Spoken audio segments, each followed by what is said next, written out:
Ketika pria paling berkuasa di negaranya jatuh cinta dengan seorang reporter cantik, hingga melakukan pernikahan kontrak. Meskipun berbeda status sosial dan latar belakang namun gadis ini bisa membuktikan jika dirinya bisa jadi pendamping seorang pejabat, serta menaklukkan hati pria dingin yang ternyata duda beranak 3. Berawal dari kesalahpahaman pria ini harus menikahi seorang reporter untuk menjaga citra baik di depan publik. Lambat laun hubungan yang awalnya benci berubah menjadi cinta. Bagaimanakah perjuangan si gadis bertahan di tengah-tengah banyaknya orang yang ingin menyingkirkannya? Dan apakah ia bisa merubah kehidupan keluarganya yang awalnya sangat miskin? Langsung saja ke alur ceritanya. Nam Da-jung adalah seorang wartawan selebritis dari kantor berita Skandal News. Mencari berita hangat seputar selebritis dan tokoh terkenal adalah tugas utamanya.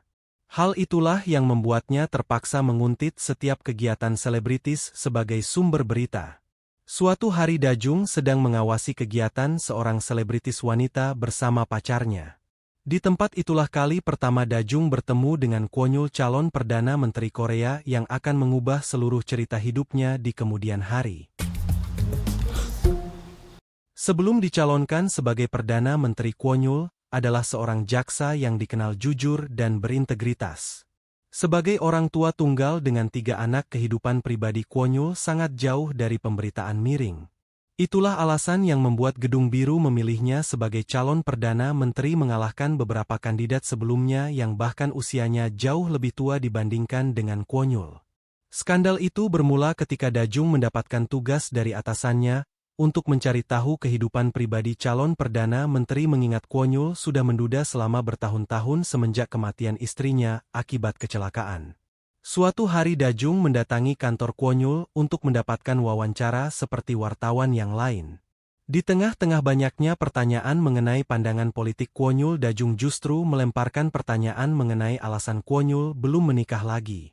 Kwon-yul yang tadinya abai dengan para wartawan mendadak menghentikan langkahnya untuk melihat sosok Da-jung yang sangat lancang itu. 방금 뭐라고 했습니까? Merasa tak mendapatkan jawaban, Da-jung lantas mengikuti mobil Kwon-yul.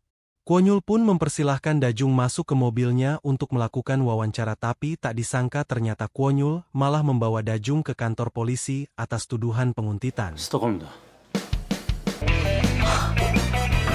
Pantang menyerah, Da-jung melanjutkan usahanya untuk mendapatkan berita dengan mengawasi seputaran kantor serta rumah Kwon-yul, namun lagi-lagi ia mendapatkan pengusiran. Di malam itu semua orang tengah panik mencari Kwon Man-se yang tak lain adalah putra bungsu Kwon-yul yang tiba-tiba saja menghilang. Rupanya Man-se mengikuti ajakan seorang pria bernama Byun Woo-chul untuk pergi ke minimarket dan berjanji akan mentraktirnya.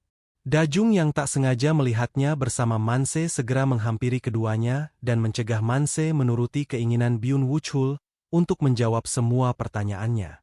Da-jung sempat memberikan ancaman untuk membuat Woo-chul menyerah dengan niatannya itu. Pada akhirnya Da-jung mengantarkan Man-se pulang ke rumah. Man-se rupanya sangat kesepian karena ayahnya yang selalu sibuk dan semua orang di rumah tak ada yang peduli padanya, hingga Man-se dengan mudahnya menerima ajakan Woo-chul. Man-se lantas meminta Da-jung untuk menemaninya bermain di taman sebelum mengantarkannya pulang. Di waktu yang bersamaan Kwon-yul tiba di taman dan melihat putranya sedang menangis. Tanpa mau mendengarkan Da-jung, Kwon-yul langsung menyudutkan dan memakinya hingga membuat Da-jung bersedih karena Kwon-yul mengira gadis itu memiliki niat jahat terhadap putranya. Ternyata posisi keduanya yang tengah berdiri berhadapan diam-diam dipotret oleh seseorang. Keesokan paginya Kwon-yul mendengar penjelasan dari putra bungsunya jika Da-junglah yang membantunya lepas dari seorang pria wartawan usil. Mengetahui fakta tersebut membuat Kwon-yul merasa bersalah sekaligus malu pada Da-jung karena sudah memarahinya. Ia pun meminta asistennya yang bernama In-ho untuk menjadwalkan wawancara eksklusif dengan wartawan Skandal News tersebut. Kedatangan Da-jung bersama rekannya Hikul mendapat ejekan dari sesama wartawan yang sedang berkerumun di depan kantor Kwon-yul. Hal itu karena Da-jung sudah berkali-kali diusir dari sana, namun saat In-ho menemui Da-jung secara langsung di depan para wartawan sontak saja, membuat mereka merasa iri sekaligus heran bagaimana cara Da-jung mendapatkan kesempatan untuk melakukan wawancara eksklusif tersebut.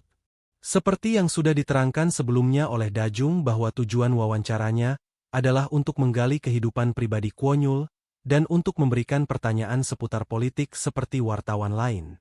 Tanpa menunggu lama Dajung segera bertanya mengenai hubungan Kwon dengan sekretarisnya yang bernama Hyeju mengingat Hyeju sudah bekerja padanya selama lebih dari 10 tahun.